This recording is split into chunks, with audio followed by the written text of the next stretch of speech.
Vieniems patinka skaityti knygas ar kolekcionuoti pašto ženklus. Kitiems fotografuoti ar filmuoti. O taip pat yra tokia žmonių grupė, kuriems patinka restauruoti, prižiūrėti ir šveisti keturratę techniką, kuri pro gamyklos vartus išriedėjo praėjusiame šimtmetyje. Tam, kad automobilių savininkai dega norų savo gražybės parodyti kitiems, pasirodyti kolegoms, žiūrovams, o kartais tiesiog smagiai praleisti laiką ir rengiamos tokios šventės, kurias organizuoja senovinės technikos klubas Klasika.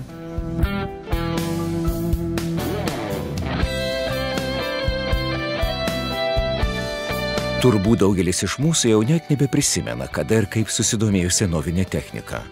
Gal tai atsitiko dar mokykloje, gal atsisėdus prie jau dabar istorinių Volgų, Moskvičių ar Žigulių vairo. Ir tai dabar visai nesvarbu. Įdomiausia tai, kad kaip ir kiekvienas pomėgis, šis užsiėmimas įsuka, įtraukia ir jau nežada taip lengvai paleisti. Ir norisi tuo dalintis, norisi, kad aplinkiniai pamatytų, sužinotų, susidomėtų ir netgi prisijungtų. Juk tam ir steigiami klubai, restauruojama technika. Rengiamos parodos, šventės, dalijamasi patirtimi, žiniomis bei informacija.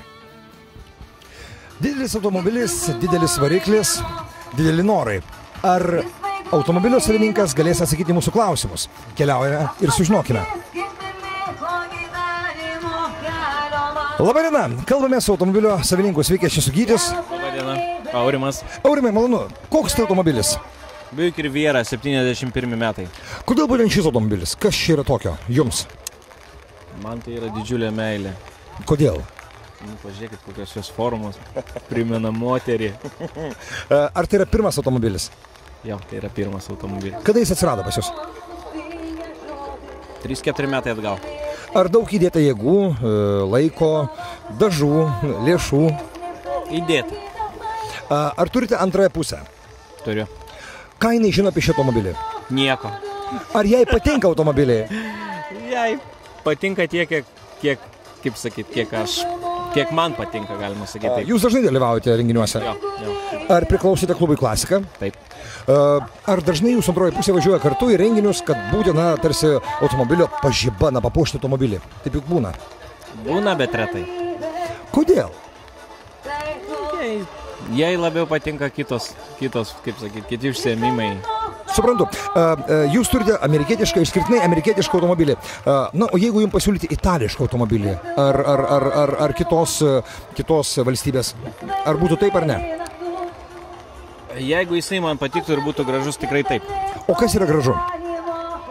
Va čia jau yra, broliuk, klausimas geras. Vienam patinka tokios, kitam kitokios. Man patinka amerikonai dėl to, kad jie yra, jų formos, jie yra galingi, jie yra dideli, jų formos yra išskirtinės, gražios, spalvos ryškios. Ar parduotumėte automobilį dabar? Tikrai ne. Kodėl? Aš jį myliu. O šeimyna, jeigu šeimyna sutiktų?